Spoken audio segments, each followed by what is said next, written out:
कि sir BSc horticulture, BSc agriculture के जो नोट्स हैं, वो बुक्स हैं, वो सर हम कहाँ से ले सकते हैं, है ना। तो हमारा ऐप है एग्रीकल्चर मास्टरमाइंड के नाम से हमने ऐप बना रखा है। उसमें आप जा सकते हैं, वहाँ पर आपको जीएन की भी आरवीएस के भी का सिलेबस, आपको हिंदी मीडियम इंग्लिश मीडियम दोनों ही मीडियम में नोट्स वहाँ पर आपको मिल जाएंगे। आप सभी को मेरा नमस्कार, मैं अंकेश धाकड़, एग्रीकल्चर मास्टरमाइंड यूट्यूब चैनल में आप सभी का स्वागत है।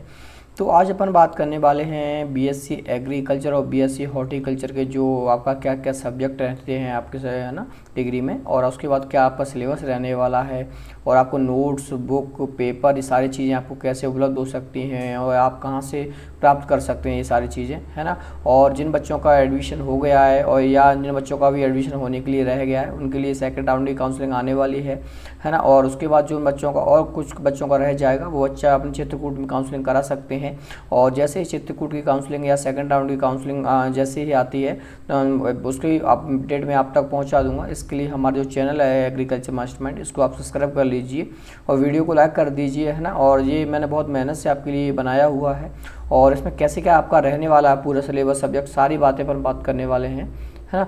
ठीक है, तो आप अब बीएससी एग्रीकल्चर में आपने एडमिशन ले लिया, बीएससी हॉर्टिकल्चर में एडमिशन ले लिया है, लेकिन ये जो आपकी जर्नी है 4 ईयर की, वो कैसे आपकी कटने वाली है वो इस वीडियो में मैं बताऊंगा, है ना। और बहुत सिंपल वे में बीएससी एग्रीकल्चर को अपन समझेंगे, है ना। और बहुत इंटरेस्टेड मतलब एक इंटरेस्टिंग डिग्री है ये, और इसमें आपको थोड़ा मेहनत ज़रूर करना पड़ेगी, है ना। तो इसमें हम समझ लेते हैं कि पहले थोड़ा बेसिक एक चीज़ समझ लीजिए। जैसे आपको पता है कि आपकी जो डिग्री है कितनी ईयर की, 4 ईयर की, है ना। 4 ईयर की रहेगी, और आपका 1 ईयर रहता है। 1 ईयर में आपको क्या करना है, आपको 1 ईयर में 2 सेमेस्टर पढ़ना पड़ेंगे, मतलब फर्स्ट सेमेस्टर और सेकंड सेमेस्टर अपन मान लेते हैं, है ना। तो आपको जब 2 सेमेस्टर कंप्लीट हो जाएंगे, तब आपकी 1 ईयर कंप्लीट होगी। ऐसे ही जब 4 साल की बात कर रहे हैं हम, 4 ईयर की बात कर रहे हैं, तो कितने सेमेस्टर देना पड़ेंगे, एक फर्स्ट ईयर में 2 होगा, ऐसे तो 4th ईयर तक जाते जाते हमें कितने सेमेस्टर पढ़ना पड़ेंगे, 8 सेमेस्टर में। कितने सेमेस्टर,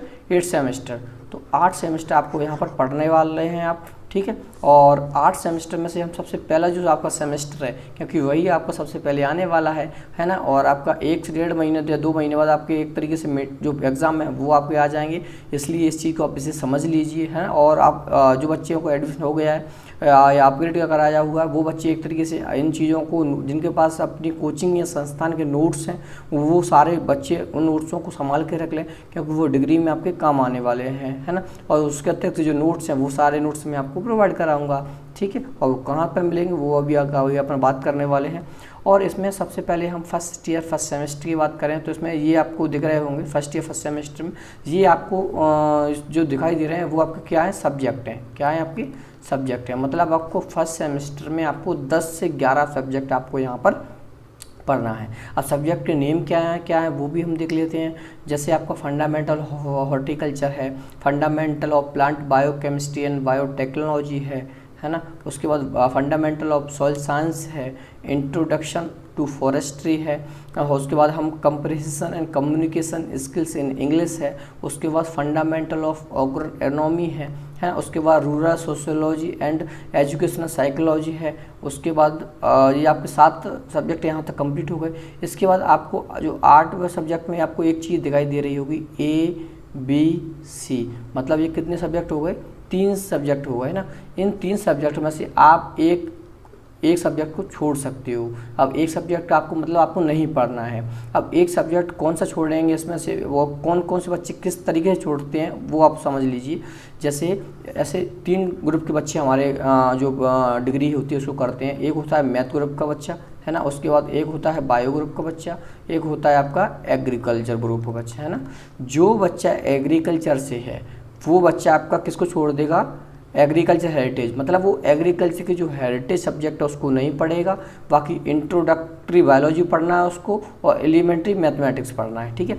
ऐसे ही जो बच्चा बायो से है वो क्या करेगा, वो इंट्रोडक्टरी बायोलॉजी को नहीं पढ़ेगा, ठीक है, और उसको मैथ पढ़ना पड़ेगा और हेरिटेज पढ़ना पड़ेगी, ठीक है। ऐसे ही जो बच्चा मैथ से है वो किस सब्जेक्ट को छोड़ेगा, वो अपने मैथ को छोड़ देगा, है ना। और उसको कौन सा बायोलॉजी पढ़नी पड़ेगी और हेरिटेज पढ़ना पड़ेगी। कुल मिला के हम बात कहें कि ये 3 सब्जेक्ट हो गए, है ना। 3 सब्जेक्ट कौन सा, 8वें पोर्शन में कितने सब्जेक्ट हो, 3 में से आपको एक छोड़ना है, ठीक है, बाकी 2 आपको पढ़ना है। तो 7 के बाद हमें ऐसे हम एग्रीकल्चर ग्रुप से हैं तो हमें इंट्रोडक्टरी बायोलॉजी पढ़ना पड़ेगी, इंट्रोडक्टरी मैथमेटिक्स पढ़ना पड़ेगा, ठीक है। तो 7 को 8 9 सब्जेक्ट हो गए। एक ये वाला सब्जेक्ट आपको एग्रीकल्चर वाले बच्चों को नहीं पढ़ना है, ठीक है, 9 हो गए। उसके बाद आपका 10वां नंबर का आप सब्जेक्ट की बात कर रहे हैं, वो है आपका ह्यूमन वैल्यू एंड एथिक्स, है ना। तो ये भी आपको पढ़ना है। उसके बाद हम बात करना है आपका NSS और NCC, है ना, और physical education and yoga practice, ये सारी इसी में आ जाता है ना। तो आपको अगर जो आप बच्चे इंटरेस्टेड NCC में है वो NCC लेंगे, है ना, जो बच्चे NSS में हैं वो NSS ले सकते हैं। ये अपने अकॉर्डिंग ले सकते हैं। आपका जो 10 वाला सब्जेक्ट है वो मतलब आपको लेना ही है, ऐसा नहीं कि लो नहीं, या तो आप NCC ले लीजिए या आपको NSS ले लीजिए, ठीक है। और तो ये आप कितने हो गए, 10 से आपको 11 सब्जेक्ट हो गए, है ना। तो 11 सब्जेक्ट आपको पहले सेमेस्टर मतलब फर्स्ट सेमेस्टर में आपको पढ़ना है, ठीक है। अब सर हमें सब्जेक्ट का नाम पता चल गया कि हॉर्टिकल्चर है हमारा, फॉरेस्ट्री है, सॉइल साइंस है ना, तो एग्रोनॉमी है। लेकिन हमें सर एग्रोनॉमी में क्या क्या पढ़ना है? ऐसे अभी PAT के सिलेबस में आपकी 12-14 क्या थी, आपकी फसलें थी, है ना, वही आपने पढ़ लिया और आपका एग्ज़ाम क्रैक हो गया। ऐसे ही हमें BSc की जो डिग्री होगी उस फर्स्ट सेमेस्टर में हमारा सब्जेक्ट का नाम क्या होता है, मैंने एक का फंडामेंटल ऑफ एग्रोनॉमी। अब फंडामेंटल ऑफ एग्रोनॉमी में क्या क्या पढ़ना है? फंडामेंटल ऑफ एग्रोनॉमी तो बहुत बड़ी है, लेकिन उसमें हमें कुछ सिलेक्टेड मैटर पढ़ना होता है। वो एक तरीके से सिलेबस होता है, वो सिलेबस हम आगे देखेंगे। तो हमें समझ में आ गई कि 11 सब्जेक्ट हो गए। 11 सब्जेक्ट में से हम अलग अलग उसका सिलेबस होता है। जैसे एक थोड़ी सी बेसिक चीज़ और समझ लीजिए, थोड़ा सा समझने में आपको आसान होगी। कैसे समझने में होगी कि जैसे अभी हम समझ के आए थे क्या कि हमारी 4 ईयर की कितनी डिग्री है, 4 ईयर में कितने सेमेस्टर होते हैं? 8 सेमेस्टर होते हैं, है ना। कितने सेमेस्टर होते हैं? 8 सेमेस्टर होते हैं। 8 सेमेस्टर में से हमने पहला सेमेस्टर देखा था। पहले सेमेस्टर में किससे 10 से 11 आपके कितने थे? सब्जेक्ट थे, है ना। 10 से 11 सब्जेक्ट थे। 10 से 11 सब्जेक्ट में आपको मतलब पढ़ना है यहाँ पर। अब जैसे हम एक सब्जेक्ट ले लें 10 सब्जेक्ट में से, इसके एक हम बात करें फंडामेंटल, क्या? फंडामेंटल्स ऑफ एग्रोनॉमी, क्या? Fundamental of agronomy. ये आपका एक सब्जेक्ट का नाम हो गया। क्या हो गया? एक सब्जेक्ट का नेम हो गया। अब एक सब्जेक्ट का मतलब इसमें ऐसा होता है, इसमें आपको 3 तरीके से आपको 3 पेपर देना होता है। मतलब कि एक सब्जेक्ट आप पास करने के लिए आपको 3 आपको क्या देना है? पेपर देना है। आप कैसे रहते हैं वो भी आप देख लीजिए। जैसे पहले आपका पेपर होगा मिड टर्म का। किसका पेपर होगा? मिड टर्म का, ठीक है। दूसरा होता है आपका प्रैक्टिकल का। किसका? प्रैक्टिकल का। उसके बाद तीसरा जो आपका एग्ज़ाम होता है वो होता है थ्योरी का। किसका? थ्योरी का। मतलब कि आपके 10 सब्जेक्ट के आपको मिड टर्म देना पड़ेंगे, प्रैक्टिकल देना पड़ेंगे और थ्योरी देना पड़ेगी। जब आप इन सभी को आप दे लोगे, मतलब 6 महीने का पूरा सेमेस्टर होता है एक सेमेस्टर, उसमें आपको ये सभी सब्जेक्टों के मिड टर्म भी देना है, प्रैक्टिकल भी देना है और थ्योरी भी देना है, तब आपका एक सेमेस्टर क्लियर होगा, ठीक है। और जितनी आप जो डिग्री है BSc AG और BSc हॉर्टिकल्चर की, जितनी सरल आप समझ रहे हैं वो इतनी सरल है नहीं। थोड़ा सा आपको मेहनत यहाँ पर आपको करना होगी। अब सर मिड टर्म का पेपर कितने नंबर का होता है, प्रैक्टिकल का पेपर कितने नंबर का होता है, थ्योरी का नंबर का होता है। जैसे अभी तक हम जानते हैं कि जितने भी पेपर है अपने कितने 100 नंबर के होते हैं ना, जो स्कूल में आपने दिया होगा है ना, 100 नंबर के पेपर होते हैं। ऐसे ही 100 नंबर के यहाँ पर होने वाले हैं, ठीक है। उसमें 100 नंबर में कैसे कैसे आएंगे, जैसे मिड टर्म का आपका जो पेपर होगा वो आपका कितने नंबर का रहेगा, 30 नंबर का। प्रैक्टिकल का जो पेपर रहेगा वो कितने नंबर का रहेगा आपका, 20 नंबर का। और जो थ्योरी का जो एग्ज़ाम रहेगा वो कितने नंबर का रहेगा आपका, 50 नंबर का। तो आपको 30, 20, 50 कितने होगा टोटल, 100। मतलब यहाँ पे आपको 100 मार्क्स हो गए, मतलब 100 नंबर का मतलब पूरे कंप्लीट आपको, जब आपकी 6 महीने में जब आपका रिजल्ट आएगा तो 100 नंबर इस टाइप से आपके कंप्लीट होंगे, ठीक है। अब मिड टर्म का पेपर कैसा क्या रहता है, जैसे मैंने आपको बताया कि मिड टर्म का पेपर होगा सबसे पहले, है ना। मिड टर्म का पेपर होगा। मिड टर्म के पेपर में होता क्या है, जैसे एक पेपर रहेगा, उस पेपर में आपको 15 नंबर की क्या आएंगी, 15 नंबर के आएंगे आपको ऑब्जेक्टिव। क्या आएंगे, ऑब्जेक्टिव में क्या क्या आ सकते हैं, आपका MCQ आ सकते हैं, मल्टीपल चॉइस क्वेश्चंस आ सकते हैं, है ना, फिल इन द ब्लैंक्स आ सकते हैं, खाली स्थान आ सकते हैं, है ना, और ट्रू फॉल्स आ सकते हैं, जिसे हम सही विकल्प के नाम, सही गलत के नाम से हम जानते हैं। वो आएंगे आपके कितने नंबर के आएंगे, 15 नंबर के। और 15 नंबर के आएंगे आपके क्वेश्चन। कितने क्वेश्चन आएंगे, 5 क्वेश्चन आते हैं। कितने कितने नंबर के होते हैं, तीन मार्क्स होते हैं, कितने मार्क्स के, तो 5 दिया 15, मतलब 15 की आपकी ओटियाँ आएंगी और 15 की आपकी 5 क्वेश्चन आएंगे, तो कितने हो गए ये टोटल 30। तो 30 नंबर का आपको मिड टर्म रहेगा, ठीक है। ऐसे ही प्रैक्टिकल का बताया 20 नंबर का आपका क्या रहेगा, प्रैक्टिकल रहेगा, और 50 नंबर की आपकी थ्योरी रहेगी, ठीक है। अब एक चीज़ और समझ लीजिए सर, इसमें पास कितने नंबर पे होते हैं, जैसे टोटल कितना हो रहा है 100 में हम क्या क्या जोड़ रहे हैं, जैसे एम फॉर मिड टर्म कितने नंबर का है, 30 नंबर का, और थ्योरी का हमने कितने का जोड़ा था, थ्योरी का जोड़ा था हमने 50 नंबर का, ठीक है। और प्रैक्टिकल का कितने का है, प्रैक्टिकल है आपका 20 नंबर का, ठीक है। तो ये टोटल 100 कर दिए थे। लेकिन जब पासिंग मार्क्स की बात करें तो पासिंग मार्क्स में आपको मिड टर्म और थ्योरी इन दोनों के मार्क्स कितने ओवर टोटल करें तो 80, मतलब 80 नंबर में से आपको 40 नंबर लाना है। अगर 40 नंबर से एक नंबर भी कम है तो आप उस सब्जेक्ट में फेल हो जाओगे, ठीक है। तो आप सर बच्चों के मन में होगा सर प्रैक्टिकल के मार्क्स नहीं जोड़ते क्या, नहीं, प्रैक्टिकल अलग रहता है। प्रैक्टिकल का भी एक आपका रूल है, प्रैक्टिकल में भी 50% से कम नंबर आएंगे तो आप प्रैक्टिकल में भी फेल हो जाओगे, तो प्रैक्टिकल का पूरा अलग है। तो आप इस चीज़ को समझ सकते हो कि थोड़ी कितनी कॉम्प्लिकेटेड डिग्री है ये, है ना। तो ये सारा आपको समझ में आ गया होगा। अगर इसके अतिरिक्त भी कोई डाउट है तो वो हमसे पूछ सकते हो, ठीक है। तो आपको ये समझ में आ गया कि हमारे एक सेमेस्टर में हमें मिड टर्म का भी पेपर देना है, प्रैक्टिकल का भी पेपर देना है और आपको थ्योरी का भी पेपर देना है। जब हम तीनों पेपर ये दे लेंगे तब हमारा एक सेमेस्टर कंप्लीट होगा, ठीक है। तो अब हम बात करें सर, आपने बताइए कि मिड टर्म भी होते हैं, प्रैक्टिकल भी होते हैं, थ्योरी भी होते हैं, तो सर इसमें हमें पढ़ना क्या क्या है। जैसे हमने अभी मिड टर्म की बात की थी, है ना, और प्रैक्टिकल की बात की थी, और किसकी बात की थी, थ्योरी की, ठीक है। ये 3 चरण में आप सेमेस्टर कंप्लीट कर रहे थे, है ना। और मिड टर्म में आपको कौन सा सिलेबस पढ़ना है, जैसे आप मेरे पीछे देख सकते हो, मैंने क्या बताया था अभी, जैसे अपन सब्जेक्ट देख के आए थे, क्या देख के आए थे कि हमारे फर्स्ट सेमेस्टर में कितने सब्जेक्ट हैं आपके, 10 सब्जेक्ट हैं। 10 सब्जेक्ट में से हमने एक सब्जेक्ट ले लिया, कौन सा ले लिया, जैसे फंडामेंटल ऑफ आपका एग्रोनॉमी ले लिया। अब एग्रोनॉमी जो सब्जेक्ट है उसके अंदर आपको क्या क्या पढ़ना है, वो सारे टॉपिक के नेम, उसको हम क्या बोल सकते हैं, सिलेबस। मतलब एग्रोनॉमी के जो सब्जेक्ट है उसके अंदर क्या सिलेबस है पूरा, तो वो सिलेबस ये है। जैसे एग्रोनॉमी हो गया, एग्रोनॉमी में आपको क्या पढ़ना है, डेफिनेशन पढ़नी है उसकी, है ना, परिभाषा पढ़नी है, और उसका स्कोप क्या है एग्रोनॉमी का वो पढ़ना है। ऐसे फिर आपका सीड एंड सोविंग की मेथड, डेफिनेशन, टाइप पढ़ना है ना। उसके बाद टिलेज पढ़ना है आपको, है ना। फिर क्रॉप डेंसिटी पढ़ना है, फिर क्रॉप न्यूट्रिशन पढ़ना है। उसके बाद आपका मैन्योर, फर्टिलाइजर है, वाटर रिसोर्स है, सॉइल प्लांट वाटर रिलेशनशिप है, क्रॉप वाटर रिक्वायरमेंट है, वाटर यूज एफिशिएंसी है, इरिगेशन पढ़ना है आपको, इरिगेशन के टाइप पढ़ना है, यहाँ पर क्वालिटी इरिगेशन पढ़ना है आपको, है ना। उसके बाद वाटर लॉगिंग पढ़ना है, वाटर लॉगिंग क्या होती है उसकी डेफिनेशन एक तरीके से, और उसमें मतलब उसमें जो आपकी वाटर लॉगिंग की जो कंडीशन है वो कब पैदा होती है ना। उसके बाद आपका वीड पढ़ना है, वीड का आपको क्लासिफिकेशन पढ़ना है। तो हमें मिड टर्म का पेपर जब आएगा उसमें हमसे 15 नंबर की क्या आ रही थी, उसमें हमारी ओटी आ रही थी, और 15 नंबर के क्या आ रहे थे, अपने क्वेश्चन आ रहे थे। तो जो ओटी और जो क्वेश्चन वो आ रहे हैं वो आपके केवल जो मैंने टिक लगाया हुआ है यहाँ से लेके यहाँ तक, मतलब एक सारा आपके आएंगे, मतलब इसमें इसी में से ही आएगा और कहीं से नहीं आएगा, ठीक है। तो आपको क्लियर हो गया होगा क्या कि मिड टर्म का पेपर में केवल हमें इतना से ही पढ़ना है, इसमें हम पास हो जाएंगे, ठीक है। इसी में से हमारी ओटी आएंगी, इसी में से हमारे क्वेश्चन आएंगे। ऐसे ही ये लिखा हुआ, देखिए मिड टर्म लिखा हुआ, तो ये पूरा पोर्शन आपका मिड टर्म का हो गया, ठीक है। उसके बाद सर प्रैक्टिकल में क्या पढ़ना है, प्रैक्टिकल भी होंगे 1 महीने, जैसे आपका मिड टर्म होगा, मिड टर्म के 1 महीने बाद आपका क्या होंगे, प्रैक्टिकल का सिलेबस अलग होता है, उसका पेपर एक अलग होगा, है ना। इसमें कैसे रहेगा सर, प्रैक्टिकल ये देख लीजिए, प्रैक्टिकल का सिलेबस ये लिखा हुआ है, ये लिखा देखिए, पढ़िए इस चीज़ को लिखिए, प्रैक्टिकल का सिलेबस अलग है। इसमें आपको आइडेंटिफिकेशन पढ़ना है ना, और आपको एग्रोक्लाइमेटिक जोन पढ़ना है ना, आइडेंटिफिकेशन और वीड पढ़ना है।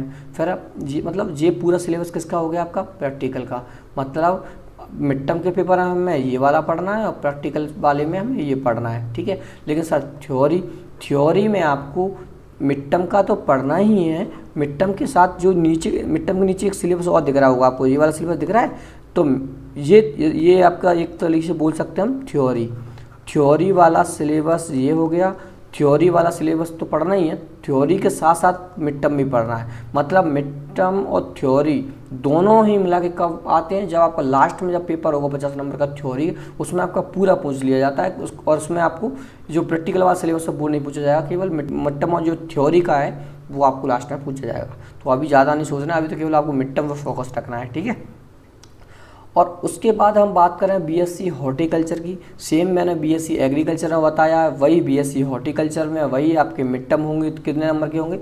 30 नंबर के आपके मिड टर्म होंगे और 20 नंबर का आपका प्रैक्टिकल होगा और 50 नंबर की आपकी थ्योरी होगी। तो सेम ही है, कुछ भी अंतर नहीं है, सब्जेक्ट भी सारे सेम है। ऐसा नहीं है जो बच्चों को हॉर्टिकल्चर मिला है बेचारे परेशान हो कि हमें मतलब अच्छा डिग्री नहीं है, बहुत अच्छी डिग्री है। सेम हॉर्टिकल्चर में रहता है, सेम एग्रीकल्चर में रहता है, केवल फसलों का अंतर रहने वाला है ना, कुछ ज़्यादा विशेष अंतर नहीं है। और सब्जेक्ट की बात करें तो कुछ सब्जेक्ट फर्स्ट ऐसा रहता है कि कुछ सब्जेक्ट बीएससी एग्रीकल्चर के फर्स्ट सेमेस्टर में है और हॉर्टिकल्चर के वही सब्जेक्ट आपके सेकेंड सेमेस्टर में, कुछ ज़्यादा विशेष अंतर नहीं है। सभी सब्जेक्ट आपको एजी में पढ़ रहे हैं वही आपको हॉर्टिकल्चर में भी पढ़ना पड़ेंगे, ठीक है। अब सिलेबस में थोड़ा सा डिफरेंस है वो अपन देख लेते हैं। जैसे हम बात कर रहे थे, अभी बात करके आए किसकी? एग्रीकल्चर की। अब हॉर्टिकल्चर में फर्स्ट ईयर फर्स्ट सेमेस्टर की बात करेंगे। तो इसमें हम सब्जेक्टों की बात करें तो एलिमेंट्री स्टैटिक्स है ना, उसके बाद आपका फंडामेंटल ऑफ सॉइल साइंस है, उसके बाद इकोनॉमिक्स एंड मार्केटिंग है, उसके बाद हम बात करें एलिमेंट्री प्लांट बायोकेमिस्ट्री है, उसके बाद इंट्रोडक्टरी क्रॉप फिजियोलॉजी है आपका, उसके बाद फंडामेंटल ऑफ हॉर्टिकल्चर है, उसके बाद आपका प्रिंसिपल ऑफ लैंडस्केप आर्किटेक्चर है ना, उसके बाद principle of genetics and cytogenetics है, उसके बाद इंट्रोडक्टरी माइक्रोबायोलॉजी है, उसके बाद communication skills and personality development भी सब्जेक्ट भी है आपका, इसे अपन इंग्लिश के नाम से जानते हैं। मतलब आपको यहाँ पर इंग्लिश भी पढ़ने वाली है, इंग्लिश का मीन्स इंग्लिश सब्जेक्ट है ना। उसके बाद आपको एनसीसी और एनएसएस जैसे बीएससी एजी में था सेम वैसे ही आपको भी यहाँ बीएससी हॉर्टिकल्चर में भी आप एनएसएस ले सकते हो या एनसीसी ले सकते हो, ठीक है। तो ये आपके 10 से 11 सब्जेक्ट हो गए, वही 10 से 11 सब्जेक्ट आपको बीएससी एग्रीकल्चर में थे। अब ऐसे ये तो हमने किस चीज़ का देख लिया कि ये तो सर सब्जेक्ट बता दिए सर, लेकिन अब सिलेबस कहाँ है? तो अब सिलेबस में हम बात करें तो जैसे हम इसमें एक सब्जेक्ट ले लेते हैं, कौन सा? जैसे आप देखिए ये वाला सब्जेक्ट क्या लिखा हुआ? Fundamental of soil science. Sir तो इसका सिलेबस क्या है? जैसे हम अभी देख के आए ऊपर एग्रोनॉमी का, ऐसे बीएससी हॉर्टिकल्चर में हम सॉइल साइंस के सिलेबस की बात करें तो ये देख सकते हो, है ना, ये सेम वही है। ये पूरा आपका मिड टर्म का हो गया, है ना, ये किसका हो गया? मिड टर्म का हो गया। उसके बाद ये आपका पूरा किसका हो गया? थ्योरी का, ठीक है, थ्योरी का हो गया। और प्रैक्टिकल का सिलेबस अलग ही है, वो अलग से रहता है, वो भी मैं आपको बता दूंगा, है ना। तो ये आपको पूरा ऐसे यहाँ देखें तो अर्थ पढ़ना है आपको, अर्थ क्रस्ट पढ़ना है, फॉर्मेशन ऑफ सॉइल पढ़ना है, रॉक्स पढ़ना है, सॉइल प्रोफाइल पढ़ना है, texture, structure, density, porosity, water and air, ये सारी चीज़ें आपको जैसे सेम एग्रीकल्चर में था वही सेम हॉर्टिकल्चर में भी है ना। तो आपको ये सारी चीज़ समझ में आ गई होगी। इसके अलावा कोई भी अगर आपका डाउट रह गया तो हमसे, हमारे टेलीग्राम चैनल है उसमें आपसे आप जुड़ जाइए, क्योंकि कोई भी अपडेट होती है वो मैं आपको वहाँ पर प्रोवाइड करा दूंगा, है ना। और इसी के साथ अब ये हमने जान लिया कि हमारे सब्जेक्ट कितने थे और सिलेबस कितने थे, लेकिन सर इसमें अब हमें सर सिलेबस और सब्जेक्ट कहाँ मिलेंगे, है ना, ये पीडीएफ कहाँ मिलेंगी सारे सब्जेक्ट की नोट्स कहाँ मिलेंगे, बुक कहाँ मिलेंगी? चिंता मत कीजिए, उसका भी आपके लिए इंतजाम कर रखा है। और इसके लिए मैं 3 से 4 महीने से मेहनत कर रहा हूँ, लगातार 4 महीने से कंटिन्यूस में समय दे रहा हूँ, और तब मैं आपके लिए एक ऐप और आपके लिए नोट्स, है ना, बुक्स, पेपर्स, सारी चीज़ें मैंने एक तरीके से आपके लिए इकट्ठा की हुई हैं। तो बहुत मेहनत लगी है और इस मेहनत के लिए मैं कुछ नहीं आपसे ले रहा हूँ, केवल जो हमारा चैनल है इस एग्रीकल्चर मास्टरमाइंड उसको आप सब्सक्राइब कर दीजिए और वीडियो को लाइक कर दीजिए और अपने दोस्तों तक इस वीडियो को ज़रूर शेयर करें, है ना। और अपने दोस्तों तक ये जानकारी दोगे जिससे उन बच्चों को अभी थोड़ा सा उनको परेशानी का सामना ना करना पड़े, ठीक है। तो इसमें जो ऐप है, ऐप का नाम क्या है? हमारा प्ले स्टोर पे हमें आपको मिल जाएगा, एग्रीकल्चर मास्टरमाइंड के नाम से ही हमारा ऐप है, ठीक है।